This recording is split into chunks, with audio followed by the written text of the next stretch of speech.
All right, everybody, it is time. It is time to resume work on the K-Swap Fiero. So let's get to work.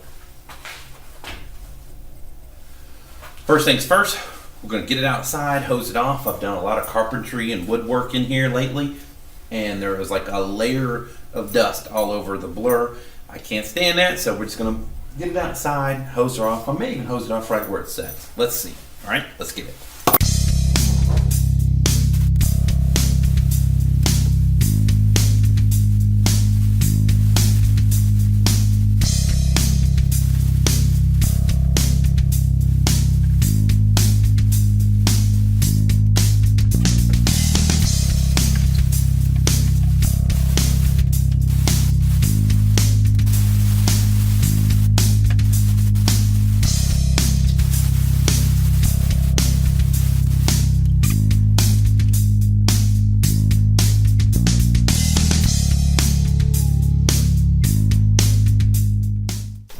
All right, that's a lot better.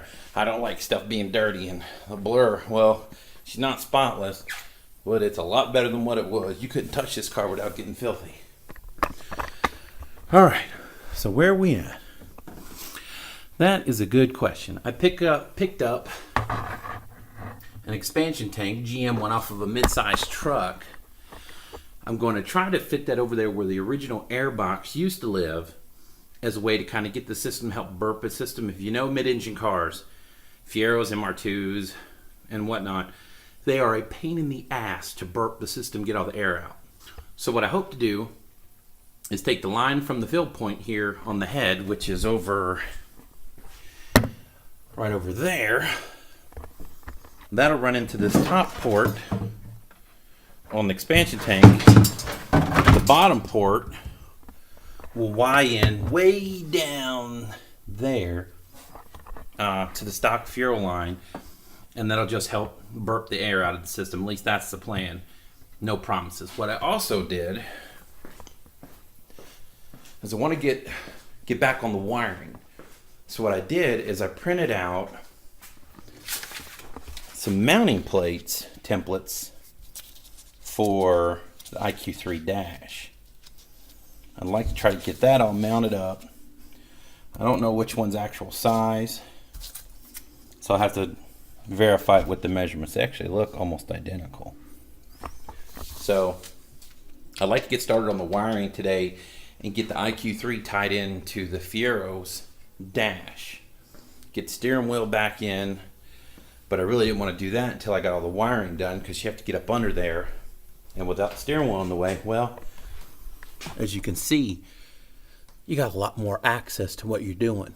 There's the steering wheel, steering column hanging out. So yeah, there's a lot to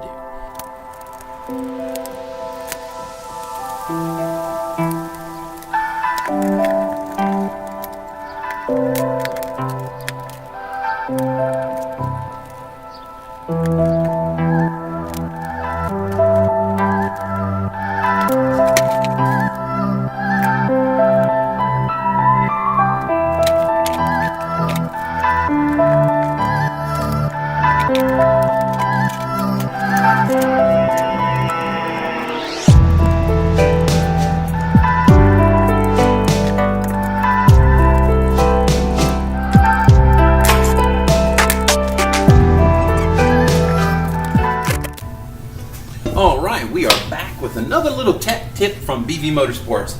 Say you're like me and you've got a bunch of odds and ends, Fiero nuts and bolts, specific hardware that you've had laying around, and let's say they got wet and now they're all rusty and crusty like this.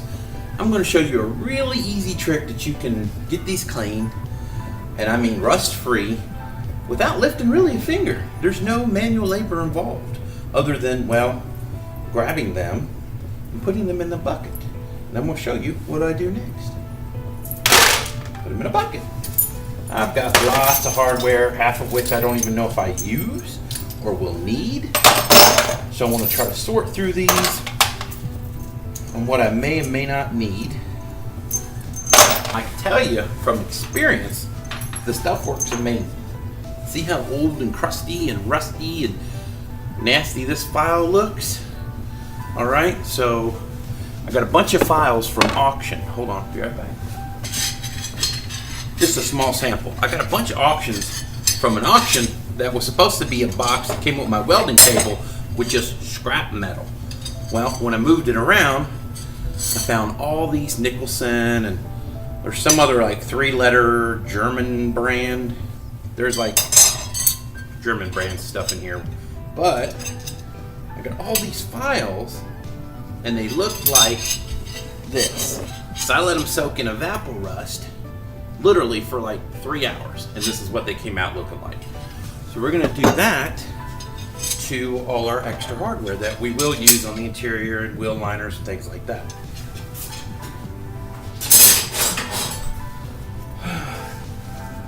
It's late, I can't sleep, can't make too much noise, so come down here and do something else. Now you want to make sure you're not putting anything greasy. I'm going to try to knock off as much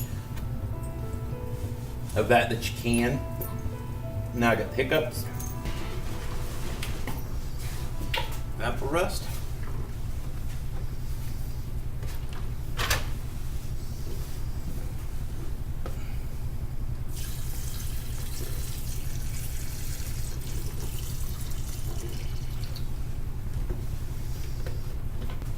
We'll let that set overnight, and then the next video, part 38, I'll show you what it looks like. All right, well, this is my little quick tip for where I can't sleep. All right, well, it is the next day. Let's have a look and see how these all this hardware turned out after setting in the EvapoRust overnight.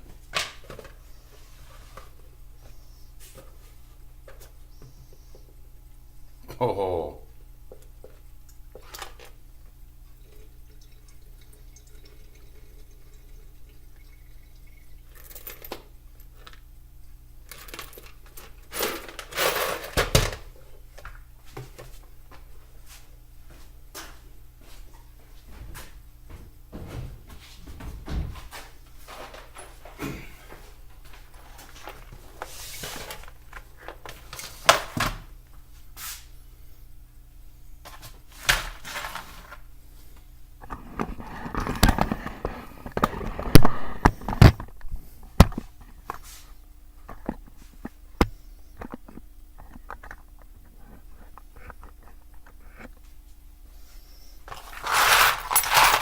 There's a bunch of old hardware, and then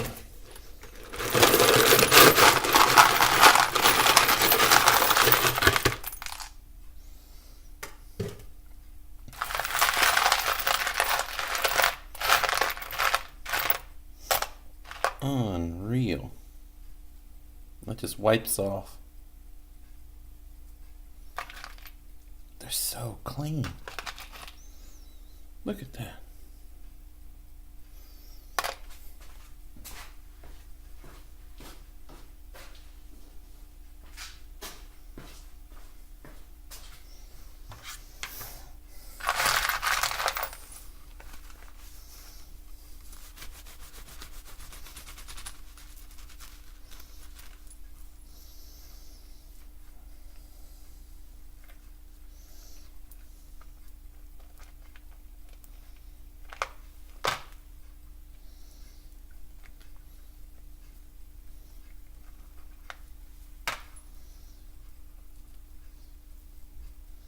That's impressive.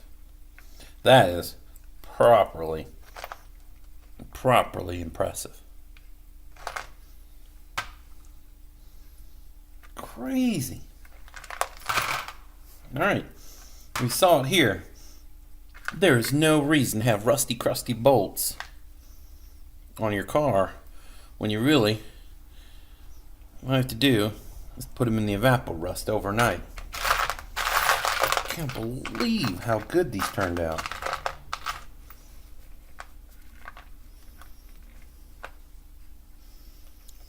It's like brand new.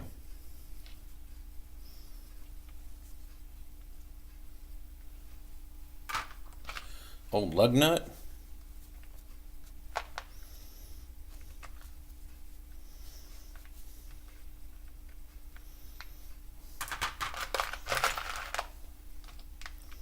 Well, there you have it. EvapoRust. Not sponsored. Man, get you some.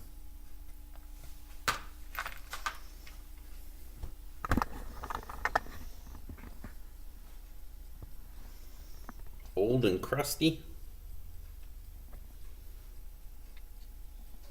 EvapoRusted.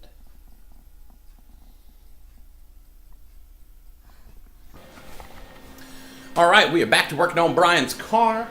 Right now we are working on fabricating an intake for adapting the K20 over to the fender well on the driver's side of the Fiero. It was nice because we had most of the body put back on. I had to take off the driver's side McCam scoop, and that is an original McCam scoop. So we'll just go to the driver's side. All right, so what we're doing here is we pulled up the McCann scoop, and once, see that shot in there to the throttle body, the air filter is going to live in this nice pocket, and I'm going to get a piece of that ultra high molecular weight plastic UHMW and fill this panel down in here so it's flat on the bottom, and that is going to be where the air filter resides. I've been playing around with the wiring. Set the throttle body in position right there. And yeah, don't pay attention to wiring. That's still got to be loomed and cut to length and all that. So ignore that. Yeah. So this is the space that we have to put the intake to. We're just going to let's do like a 3-inch for right now. This is all temporary because ultimately the car is going to go through another change, which we'll probably talk about that with Bryan real quick.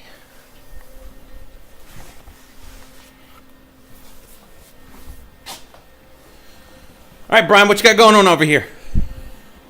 I'm trying to get this intake in. Doing some fabrication? Yeah.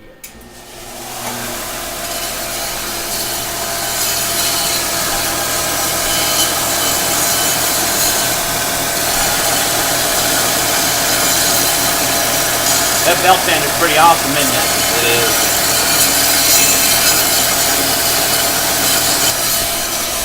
Yep, so we have been wheeling and dealing and getting some things. You might notice a few things missing over here. Yesterday I sold the air compressor and the blast cabinet because, well, honestly, I couldn't pass up the price I was offered on them, so those went down the road yesterday. They're going to Ohio, believe it or not. I should have a new air compressor dropped off here shortly. I got a 80-gallon Ingersoll Rand, really nice compressor, and then I'll use that till it gets sold. But man, talk about how much space it freed up over here. That's crazy. All right, once Bryan gets that pipe ready to be welded, we'll shoot some footage there, and we're going to have a discussion about the fate of the blur. Once upon a time, somebody asked me in the comment section if I was going to go through the trouble of trying to get the K-swap certified for California. The answer is hell no. We spoke to the referee station, a referee station there in California, and they're talking about, now this is all hypothetical, if you swapped in, because we're doing what's called an engine change, they want your gas tank, the evap system, engine, transmission, wiring harness, ECU, air intake, everything out of the donor car for the Fiero. Well, that's not practical. So we talked to them, and then they still don't have to give us a carb exemption on the swap. So no way in the world. We did find out that Bryan can take the car to California. It will have probably West Virginia plates on it. He doesn't have to switch it over to California plates, and he doesn't have to worry about a smog check because the base he's going to doesn't require it. But if they did, we'd be screwed even if it didn't have California plates. So yeah, it'll stick without state plates.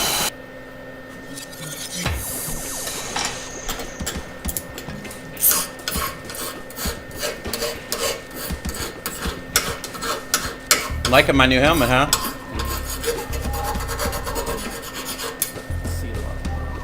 I love the clarity of it.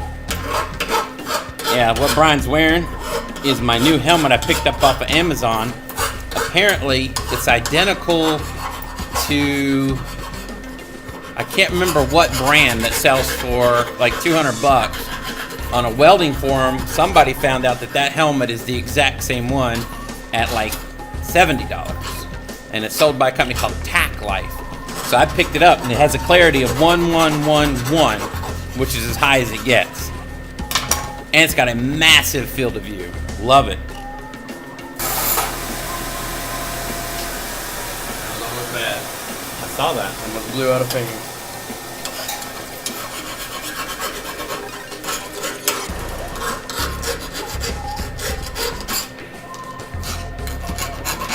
I need to get one of those tools that you can just scrape it and it takes it all out. One of my next things I'll get.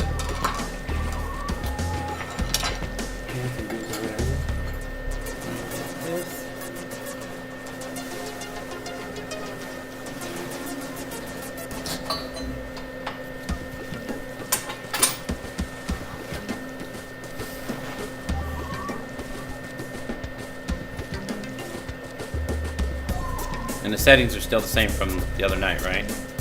I didn't change it.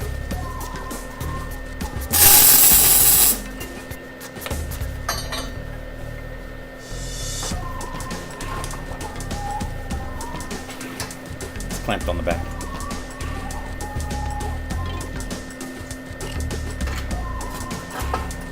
You can just use the magnet now.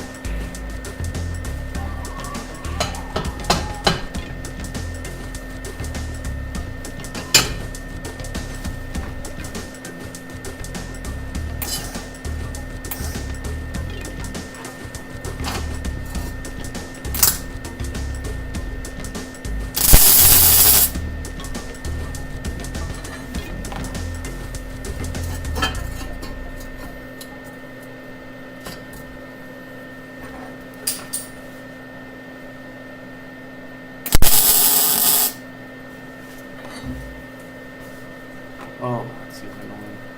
What? It's not stop. It's not staying. Oh yeah, you gotta put it all the way up.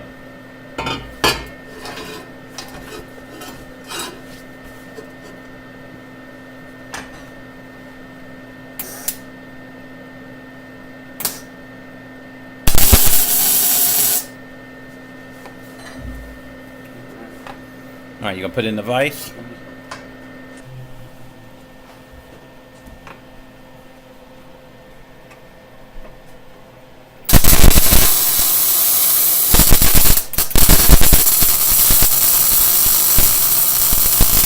Wire speed looks a little slow.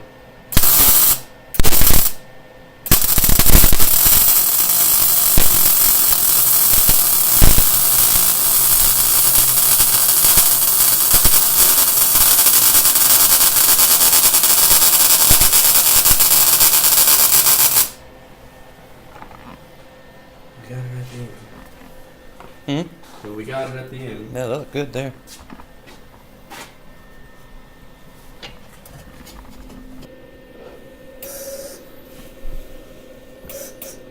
Out of wire? That should be enough footage. But we'll swap it out.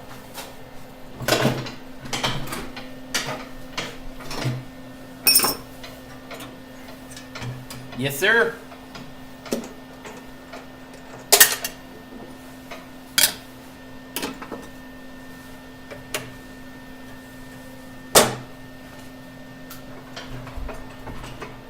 Okay. I think you're set. Oh, yes. Oh, we gotta set the wire speed. Hold on. That's all I asked. That should be it.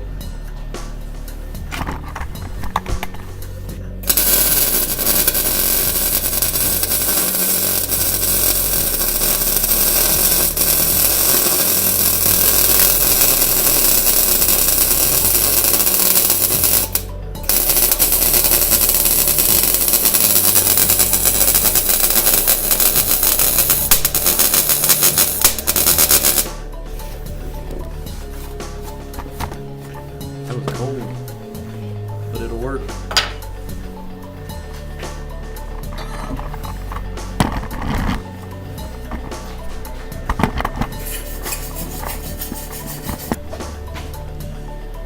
Now that's a vise.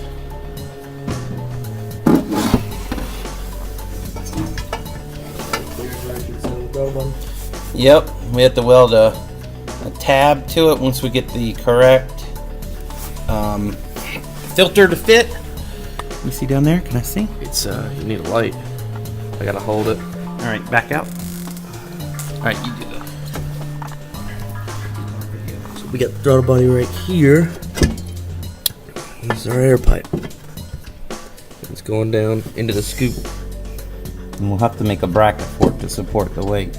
Pipe come off of this thing here. Mm-hmm. Make a bracket. Yeah. Or we can go, look, see this existing tab? Mm-hmm. Come from here right down to it. I like that idea. You can do two, look. Do a Y one. Yeah. Yeah? Yeah. Take a look factory. Oh, good. All right, well that's the intake pipe. All right, Brian, so you happy so far? Yeah. It's fitting in there pretty nice, isn't it? We are so close. So close. We gotta get the coolant lines. Axles, coolant, and wiring. Yep, Uncle Garth's gonna come do the wiring. It's just because that's his thing. I feel way more comfortable with him wiring it. I don't want to ruin a Haltech ECU. You know, so we'll get that done. But the foundation's in. Yeah. Now we just got to get him to finish it up. We need to get shifter cables, axles, finish the coolant system, which is almost done. Yeah. We got the filter made. We're just got to make a bracket once I get the filter on it, so we know where to place it. We'll just put it all together and we'll just tack it, take it off. I can weld that.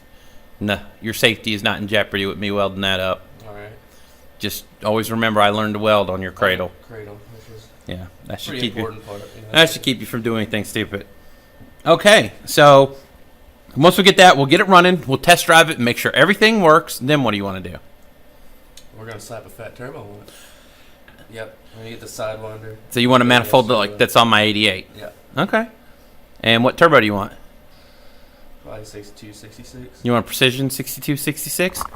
Hear that precision turbo? Hook a brother up. PT 6266, two of them. I do already have your 46 millimeter. Oh yeah. So yesterday I ordered $750 worth of parts for my car. So we picked up a precision turbo, 46 millimeter external wastegate. We picked up a tile, 50 millimeter blow off valve in black. Got the UJL stainless 3-inch exhaust pipe. Ordered that from like MA Map Performance. Some V-bands. I got a bellow style exhaust flex joint. I love the bellow style, not that braided hose crap. So basically, we'll have to order that exact same order again for your car. Yep. And now, yesterday when we were looking at injectors, I really think those Bosch EV14 1000cc injectors would be good for this engine. And they're what, $120 less than like IDCs or Fuel Injector Clinic. It's like between $100 to $150 cheaper to go with the Bosch style EV14s. So if any of you Honda guys out there know if it's okay, I mean, I don't see why they wouldn't be, but we're looking at the Bosch EV14 1000cc injectors to put in his K20 and in my K24. So basically, we're going to have slightly different setups, but not. Very slightly. You know, K20, Type S basically now. I have K24 TSX engine. I have the RBC intake. You're running all TSX stuff on yours. Mm-hmm. We're going to have the same exhaust manifold, same external wastegate, same blow-up valve, same injectors. You'll have a Haltech. I'm running Hondata. Okay. But I mean, really, we both got stock cams. I mean, we've done anything to your engine. You set stock oil pump. You do have ARP head studs like me. The only difference is I have the upgraded Honda oil pump. You don't. Mm-hmm. Man, it'd be interesting to see you're running the EP3 SI 5-speed where I'm running the TSX 6-speed. You got a shift mode. Wow, but I like it. You hear him talking junk already? All right, place your bets. You got to shift twice for you. Mr. Haltech with the IQ3 three baller status parts versus my Hondata setup. You stuck in the trunk, Brian? Yep. But yeah, for right now, that's it. And Brian's getting ready to hop on a plane Yep. to go back to Cali, which hates cars with engine changes. That dude from the referee station was funny, wasn't he? Oh yeah, he doesn't like this stuff there either. Yeah, he knows it's bullshit. Like I said, what's it matter if I have a freaking jet engine in here, as long as the emissions coming out the tailpipe are within compliance. He says, yeah, but then you're using logic, and that doesn't work when you're dealing with the California board. So, I think we have a plan for that. The thing is, you can have all the receipts and everything you've ever had to make the car, and they can still say, yeah, you're just not going to drive it here. Yeah, California, and he said that too. He said, California believes you should stick with what's in it and make it work. Well, as these cars get older, original parts, or even aftermarket parts, are getting really hard to find. Try to find you like a cruise control solenoid for your 2.8 V6. There's just parts, like your alternator brackets, they break all the time on the 2.8s. Parts are getting harder and harder to find. Yes, there's some people out there that make something that'll adapt, but California is so unbelievably picky. I mean, this engine is far more efficient and cleaner than the 2.8 ever was.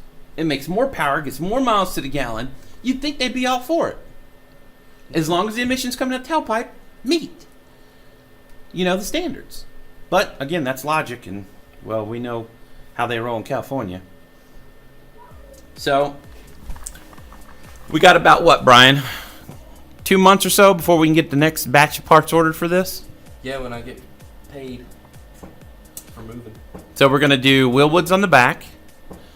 I think we're going to end up going with those stainless calipers that I found, the Anco or whatever, for those race cars. They're really expensive, but what's killing us on the car is your brake rotors that we're using. We're using those LeBaron 11 1/4 inch brakes. Well, they're 1 inch wide. Mm-hmm. And that's what's killing us when it comes to calipers. So those, and I can't remember the name of it, but it's like Anco or something like that, but they're made for like circle track race cars. You can change the thickness to whatever you want to meet different thickness of calipers or rotors. But they're $200 some odd a piece. So you got $500 in matching wheel woods that we have on the front for the rear. And then we got to put spot calipers on, which will cost you another $500. And hopefully we can use the stock brake cables because we have all new ones on the shelf. Yeah. I think all but one. So if we can do that and tie it into the stock parking brake system, then your handbrake will work, all the cables will work. If you ever need a new one, we know you just get one for a Fiero. Antonio still hasn't sent me the shifter cable that we want to try to fit, but I talked to them and they said they figured out how to make the shifter cables work with the Honda transmission, so that problem's been solved. Dude, you're so close. I mean, when we get those parts, because as soon as you get your money, the first thing you got to do is call Tad at the drive shaft shop and say, hey, here's the order number. I'd like to place that order. Mm-hmm.